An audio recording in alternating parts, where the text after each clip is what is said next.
los muchachos de Plena Vida. Una canción dedicada a mamá, que no se nos olvide que este día domingo es Día de las Madres. Bueno, 97.7 Nueva Vida a esta hora de la mañana en ruta. Le damos la bienvenida a nuestro amigo el pastor René Pereira Jr. de Puerto Rico por la Familia. Pastor, bienvenido, ¿cómo está? Saludos, buenos días, un abrazote a la distancia y bendiciones a todos.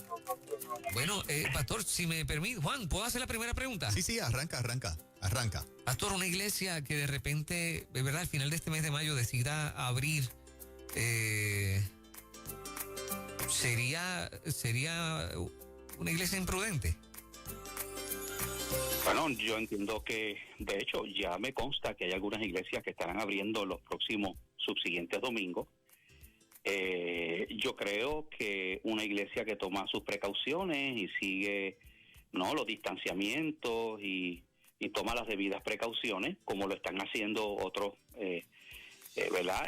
Lugares, pues no está siendo irresponsable porque están abriendo negocios, están abriendo distintos establecimientos, ¿no? Así que yo creo que de la misma manera la iglesia tiene perfecto derecho a ir ya reiniciando los cultos. Obviamente no será de la misma manera en que se hacía antes de este brote, de esta pandemia. Nosotros la iglesia que yo pastoreo en Santa Isabel, estamos ya en proceso, ya establecimos unos protocolos y vamos a estar abriendo próximamente.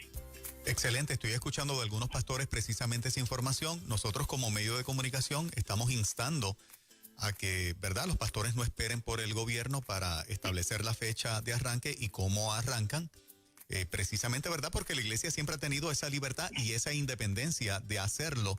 En el caso de tu dirección de Puerto Rico por la Familia, si fuésemos a ver la iglesia en su totalidad, es un grupo demasiado minúsculo y pequeñísimo el que pretende en los próximos días comenzar a hacer los primeros cultos, o tú, por lo que escuchas desde tu posición, es algo que los pastores vienen hablando más.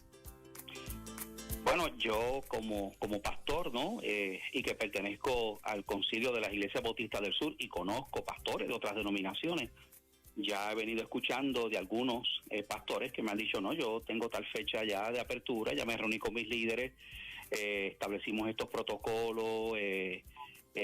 Por ejemplo, en nuestra iglesia, la iglesia en Santa Isabel, que yo pastoreo, pues tiene cabida para unas 250 personas. Pues cuando empecemos, estaremos hablando de unas 75 personas.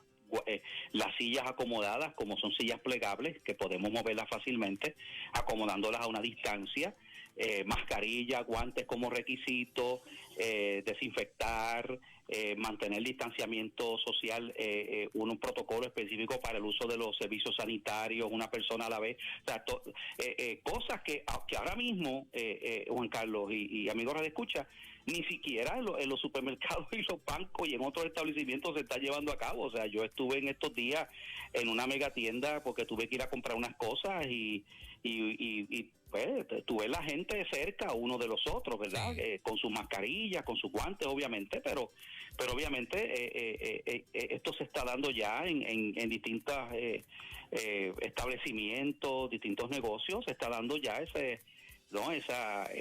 reapertura, y la iglesia que goza o sea, no podemos comparar la iglesia con establecimientos comerciales, porque la iglesia goza de una posición constitucional, primeramente de su libertad de culto, su libertad de reunión y la separación de iglesia y Estado. O sea, a mí me indignó, y tengo que decirlo, el escuchar que la gobernadora informó que en cierta fecha específica los sacerdotes y los ministros ya podían comenzar a dar sus consejerías y atender personas. O sea, caramba, la labor pastoral, igual que la labor de un sacerdote, de atender a sus ovejas, a sus fieles, es algo donde ahí de ninguna manera el Estado tiene la prerrogativa de decirle a ningún ministro que puedes, ahora puedes recibir gente en tu oficina y lo tienes que hacer de esta manera, de otra manera. O sea, eso es algo donde no podemos permitir que el Estado se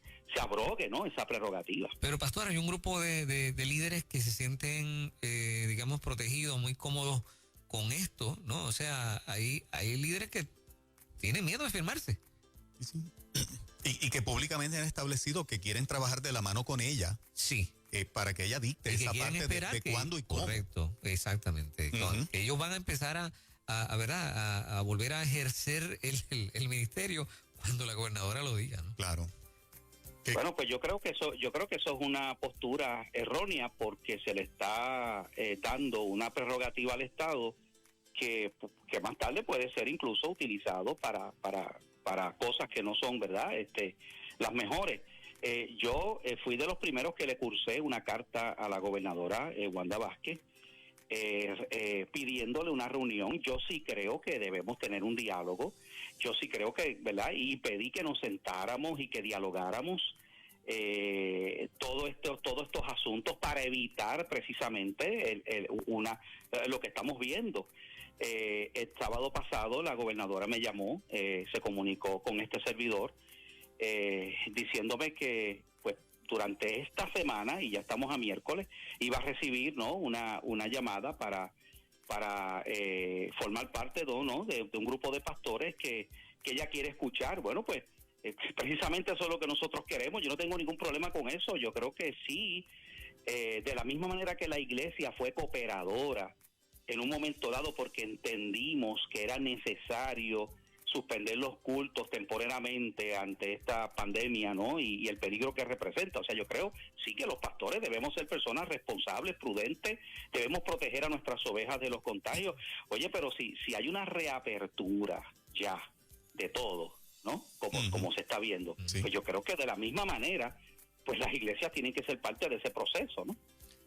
La gente ha entendido, René, es una de las cosas que nos ocupa a nosotros como comunicadores. Un sector del pueblo creyente ha entendido que la reapertura de las iglesias los expone a peligro. Se ha ido sutilmente creando la idea de que el templo o lugar de reunión es un sitio de alto riesgo, es un sitio donde nos podemos contaminar del virus y donde esas premisas o esos cuestionamientos no están a flor de piel ni para el correo, ni para el banco, ni para la farmacia, ni para el supermercado, pero sí está a flor de piel para la iglesia. Y se repite constantemente. Todo lo que nosotros hacemos aquí tiene una reacción en Facebook, y la cantidad de personas que escriben esa dirección es realmente impresionante. No es gente que no conoce a Dios, es gente que le sirve a Cristo, que se sienten cómodos yendo al supermercado, se sienten cómodos haciendo todas las gestiones de farmacia, correo, etcétera. Pero la iglesia todavía no me la abras porque ahí sí que corro peligro. Entonces se ha creado que ahora el templo es de alto riesgo y es algo que está sutilmente estableciéndose, yo creo, sin el propio creyente darse cuenta. Así es. Y efectivamente es una visión equivocada. Totalmente. El mismo peligro de riesgo que vas a tener en cualquier otro lugar donde hayan personas, pues el mismo que, ¿verdad?, que vas a tener, obviamente cuando se toman las debidas precauciones de distanciamiento, se siguen unos protocolos que ya se están establecidos por el CDC y por las agencias, ¿verdad?, que dan estas recomendaciones, pues ese peligro se minimiza de una manera, ¿verdad?, grande. O sea, que esa actitud, ¿no?, de que me puedo exponer yendo a la farmacia, me puedo exponer yendo al supermercado, yendo al banco, yendo al correo y otros lugares, yendo a la ferretería, yendo a otros sitios, ¿no? Pero cuando se trata de la casa del Señor, no, pues ahí no me... ¿Entiendes? Ahí no quiero, no, pues yo creo que eso manifiesta, ¿no?, una actitud, yo creo que equivocada.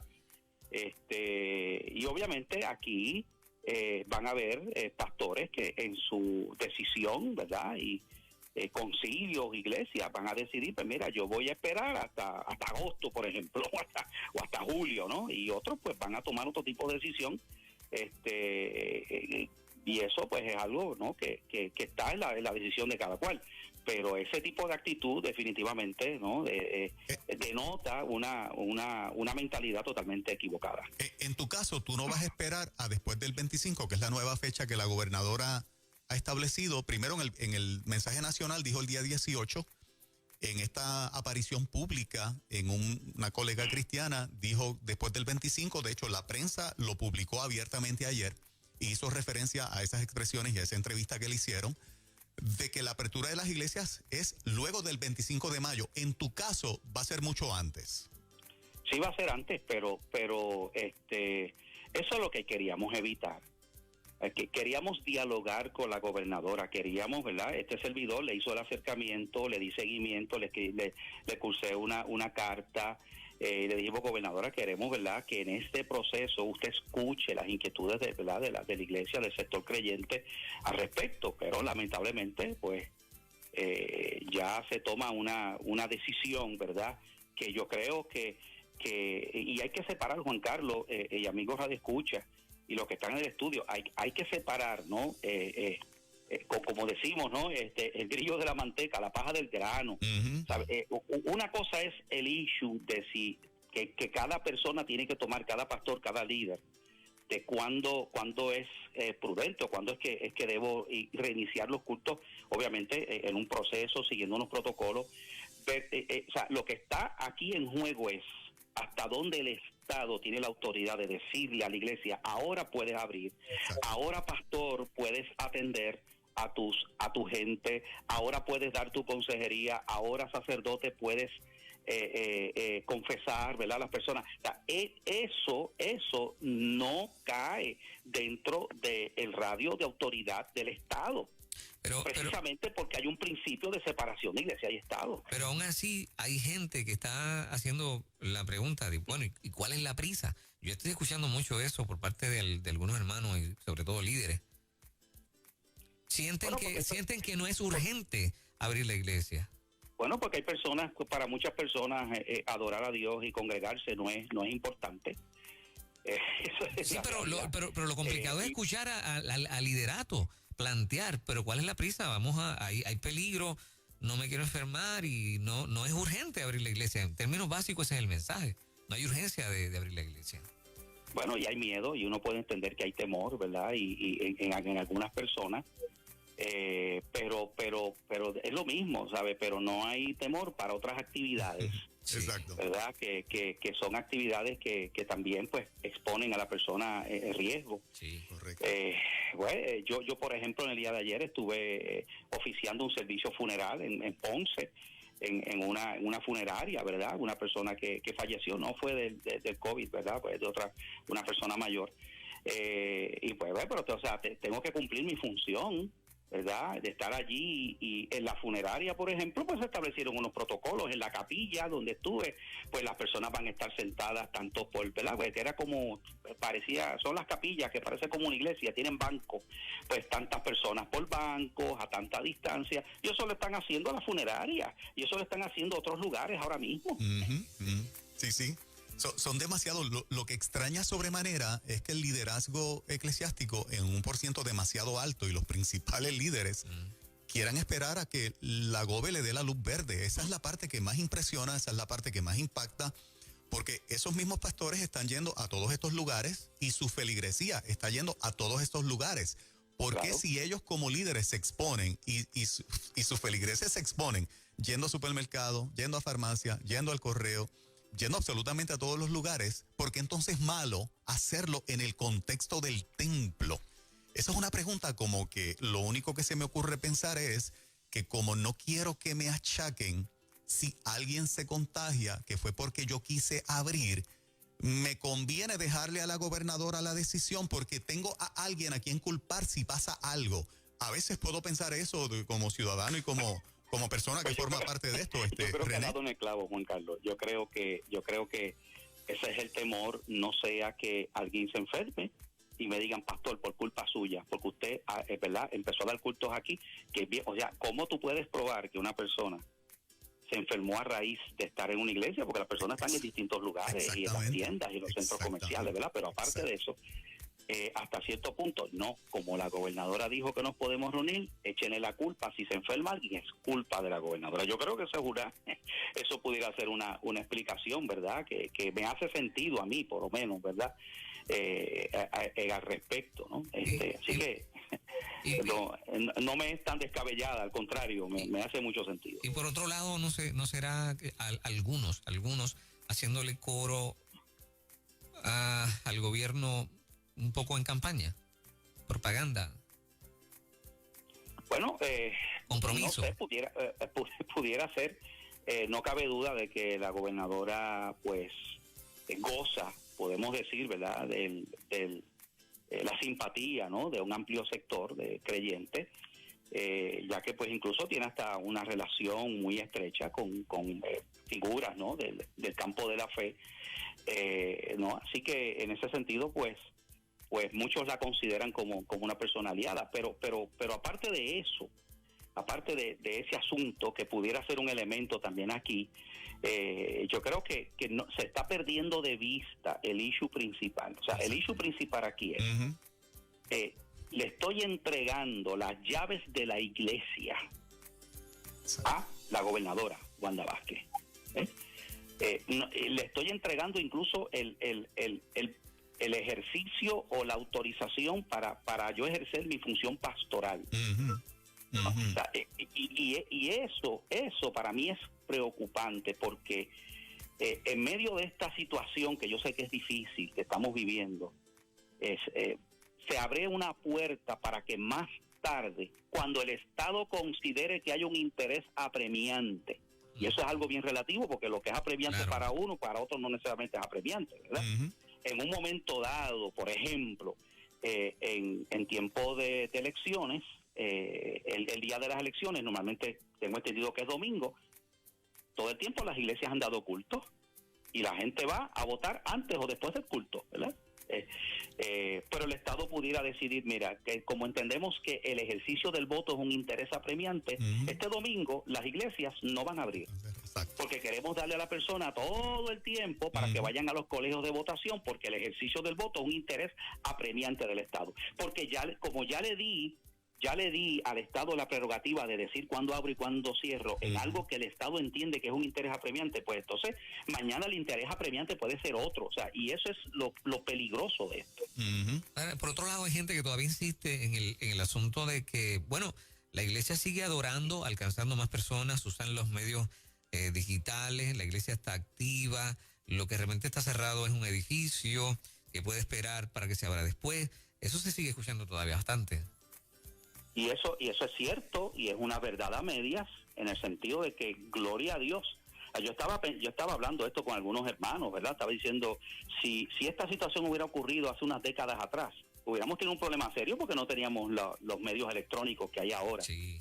¿No? Y gloria a Dios que se han saturado las redes y los medios electrónicos de siervos y siervas del Señor predicando, evangelizando. Yo lo he estado haciendo, ¿verdad?, en distintas plataformas. Qué bendición es eso, ¿no? Pero tenemos que recordar algo bien importante. Eso, como una medida temporera, es un recurso que bueno que la iglesia ¿verdad?, lo ha utilizado. Que dicho sea de paso, tengamos claro que hay iglesias que no lo han podido hacer. O sea, no pensemos que toda iglesia tiene internet, tiene sistemas de cámara, tiene acceso a los medios digitales. O sea, eso tenemos que entenderlo así. Sí. Entendamos también que hay un sector de nuestra feligresía, que yo tengo en mi iglesia, por ejemplo, que no escuchan una predicación desde hace mucho tiempo atrás, porque son personas mayores, no manejan teléfonos inteligentes, no tienen internet en su casa, ¿sabes? Pero aparte de eso, esos recursos electrónicos son una medida temporera. ¿Por qué? Porque nada sustituye, nada reemplaza el congregarse, que es un mandato. O sea, eso no es una opción. Exacto. Dios no dice en su palabra, mira, cuando te sientas, cuando quieras, no dejéis de congregaros como algunos tienen por costumbre. O sea, Dios ha querido que la iglesia esté, como dice ese bello salmo, mirad cuán bueno y cuán delicioso es cuando los hermanos habitan juntos en armonía, porque allí envía el Señor bendición y vida eterna. Es importante. Jesús dijo, donde hay 2 o 3 congregados en mi nombre, ahí yo estoy en medio de ellos. El Señor ha prometido su presencia de manera especial cuando la iglesia se reúne. Es cuando estaban los discípulos reunidos, unánimes, juntos en el aposento alto, que descendió el Espíritu Santo allá en Hechos capítulo 2. O sea, tenemos que entender esa realidad. Esto no es un asunto de que, bueno, fíjate, mira, cuando tengamos tiempo, allá nos congregaremos de aquí. No.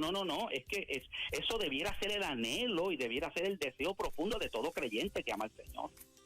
René, por último te pregunto, si esto está llegando a un punto tan largo y tan peligroso, ¿se ha convertido Wanda Vázquez en la pastora de facto del liderato eclesiástico de Puerto Rico?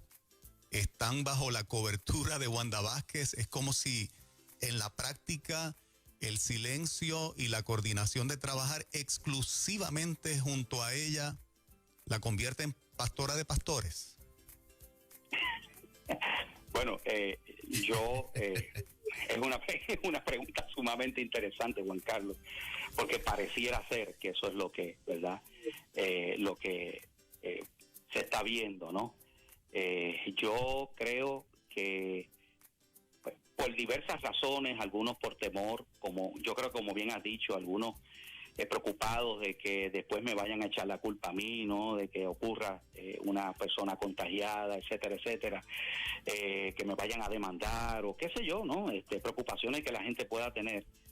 Estamos descargando una responsabilidad y le estamos poniendo en las manos a la gobernadora, ¿no? El que ella decida cuándo es que las iglesias comienzan o no a dar sus servicios. Yo creo que esto es algo, o sea, ¿dónde hemos dejado la oración? ¿Dónde hemos dejado la dependencia y la confianza en el Señor? Mira, bajo las persecuciones más grandes en la historia, ¿verdad? Y cuando uno estudia la historia de la iglesia, donde había peligro de muerte, donde todavía lo hay en muchas partes del mundo, en esos lugares donde ir a una iglesia o ir a un lugar de reunión, que puede ser una casa, ¿verdad? Porque una iglesia no necesariamente es un templo como lo conocemos, una iglesia puede ser la sala de una casa, donde se reúne un grupo de creyentes a adorar a Dios, a riesgo de muerte, de tortura, de martirio. La iglesia históricamente ha seguido reuniéndose y ha seguido adorando a Dios como cuerpo. Exacto. O sea que es algo que no podemos olvidar. De nuevo, sí hay que tomar las precauciones, sí hay que seguir, y todo pastor, líder, tiene que ser responsable en ese sentido, ¿verdad? La decisión es eso cada cual, ¿verdad? Lo que entienda cada iglesia, una decisión muy particular, pero hay que seguir unos protocolos, eso. A ver, hay que ser responsable en ese sentido, de la misma manera que yo confío en Dios. Oye, pero cuando me siento en mi carro me pongo el cinturón, tomo las precauciones, actúo responsablemente. Pues eso mismo tenemos que hacer en todo momento. Es importante que se haga siguiendo todos esos protocolos, pero yo creo que eso es una decisión que la iglesia debe de tomar, la iglesia en lo particular. Correcto, totalmente de acuerdo, René, te felicito. ¿Verdad? Por tener un plan, un protocolo establecido. Te felicito por tener en planes comenzar antes del 25 de mayo, ejerciendo el derecho que la Constitución te compete como pastor de una iglesia. Felicito a otros que lo están haciendo y me parece que este tema va a seguir picando y extendiéndose porque realmente se ha convertido en un issue muy importante y no es bueno, ¿verdad?, que el liderato esté bajo la cobertura de un gobernante en términos espirituales, sino que siga bajo la cobertura de la Escritura, bajo la cobertura de Jesucristo y del Espíritu Santo para el ejercicio del ministerio que Dios los llamó a hacer. Por eso te felicito en esta mañana y agradezco el tiempo que sacas para nosotros, ¿ok? Cómo no, Juan Carlos, y yo agradezco también de la misma manera cómo Nueva Vida siempre se ha caracterizado por llevar una voz ¿verdad?, firme, una voz clara en la defensa de esa libertad religiosa en todos los momentos y los issues donde de una manera u otra esa libertad religiosa ha sido puesta en entredicho. Yo también te felicito a ti, felicito a tu equipo de trabajo allí en la estación y que el Señor les bendiga a ustedes también. Claro que sí. Gracias, René. René Pereira, hijo, presidente de Puerto Rico por la Familia. Y usted no se vaya porque en breve ya llegó, está en nuestros estudios nuestra amiga pastora Marlene Arroyo para el reto de los teólogos. Así es. Buenas preguntas esta mañana, bien interesantes. Sí. Y además de eso, pues vamos a estar preguntándole, ¿verdad?, cómo ha estado la cosa en Ponce, en el área sur. También. Así es que eso es lo próximo. Nadie se vaya. 8:55 de la mañana. Buenos días, Puerto Rico.